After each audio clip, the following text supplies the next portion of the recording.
नमस्कार दोस्तों, स्वागत है आप सभी का आपके हमारे YouTube चैनल रॉकस्टार एजुकेशन में। मैं हूं राज। अगर आप मुख्यमंत्री कन्या उत्थान योजना के तहत 50,000 स्कॉलरशिप लेने का सोच रहे हैं और आपका सेशन 18 से 21, 19 से 22, 20 से 23, 21 से 24 का है और आप लोग का मेगा सॉफ्ट के ऑफिशियल पोर्टल पर नाम आ चुका है, तो आप लोग काफी लंबे समय से इंतजार कर रहे हैं कि इसका आवेदन कब शुरू होगा। हम इस वीडियो में यह बात नहीं करेंगे कि आवेदन कब शुरू होगा। हम इस वीडियो में यह बात करने वाले हैं कि जिन स्टूडेंट ने ग्रेजुएशन पास करने के बाद जिन लोगों ने शादी कर लिया है, तो क्या उनको शादीशुदा लड़की को जो है 50,000 रुपए का स्कॉलरशिप राशि मिलेगा या फिर नहीं। अगर मिलेगा तो कैसे मिलेगा। सबसे पहले एक बात हम क्लियर कर दें आप लोग को, ये वीडियो मैं इसलिए बना रहा हूँ क्योंकि पिछले वीडियो में बहुत सारा कमेंट आ रहा था कि हमारा शादी हो चुका है, हमारा एड्रेस जो है हमारे पति के घर का है, तो बहुत था कि हमारा एड्रेस पिता के घर का है, तो कैसे पैसा मिलेगा।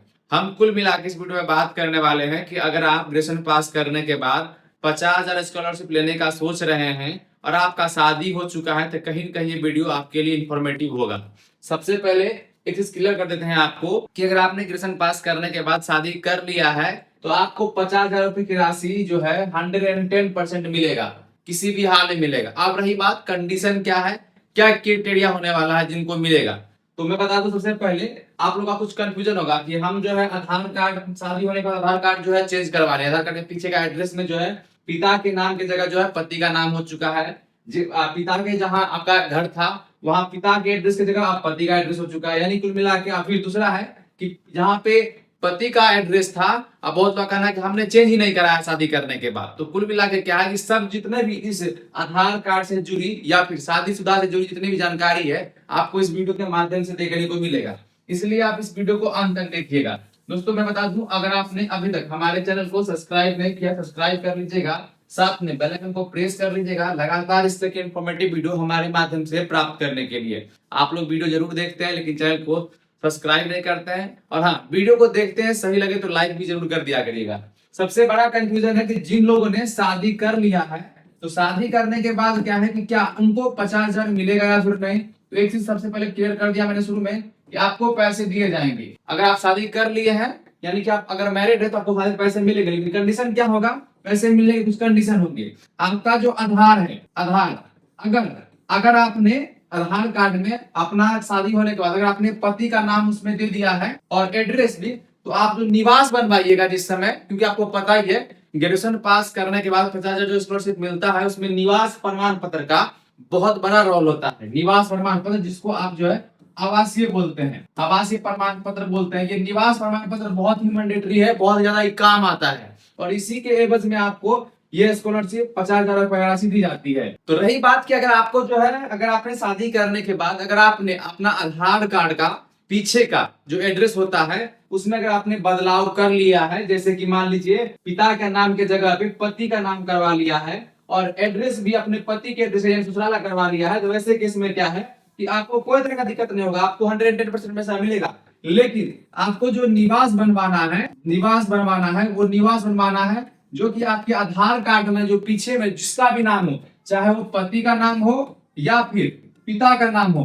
याद रखिएगा इस चीज को, आप मेंशन समझिएगा इसको, कि अगर आपके आधार कार्ड में जिसका भी नाम है पीछे, पति का या फिर पिता का, आपको उसी एड्रेस से आपको अपना निवास प्रमाण पत्र बनवाना है।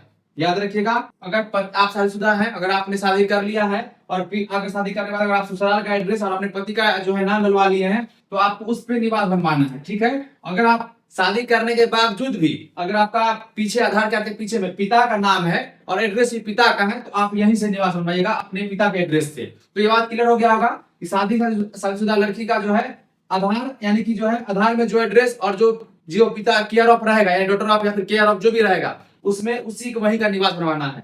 और याद रखिएगा और तीन, अगर आप बीए पास करने के बाद फर्स्ट सेकंड थर्ड कोई भी डिवीजन की है, तो आपको 50,000 का स्कॉलरशिप मिलता है, ये बात आप जान लीजिएगा। और सबसे बड़ी बात इसी बार क्लियर कर देना, ये तो हो गया कि शादीशुदा को पैसा मिलेगा या नहीं, आप किस एवज में मिलेगा, तो हमने क्लियर कर दिया आपको कि अगर आपको जो है शादीशुदा है, चाहे आप जो है कहीं भी रह रहे हैं, लेकिन एड्रेस बिहार का होना चाहिए। याद रखिएगा, बिहार का होना जरूरी है। और हाँ, मान लीजिए कि आप जो है बिहार के निवासी हैं, बिहार से आपने ग्रेजुएशन किया और आप शादी किसी अदर स्टेट में कर लिए और निवास में आपका जो है आधार में आपका एड्रेस जो है अदर स्टेट का हो गया, तो वैसे केस में क्या है कि आपको पैसा नहीं मिलेगा।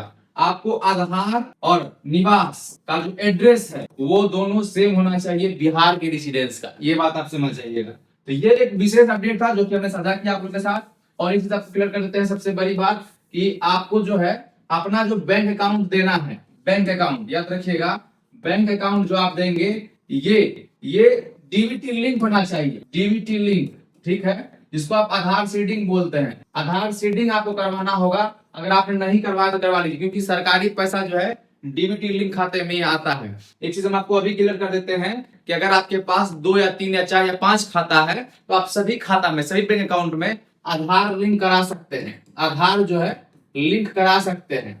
लेकिन आधार सीडिंग उस 4-5 खाता में से किसी एक में ही होगा जिसमें कि आपको सरकारी फंड दिए जाएंगे।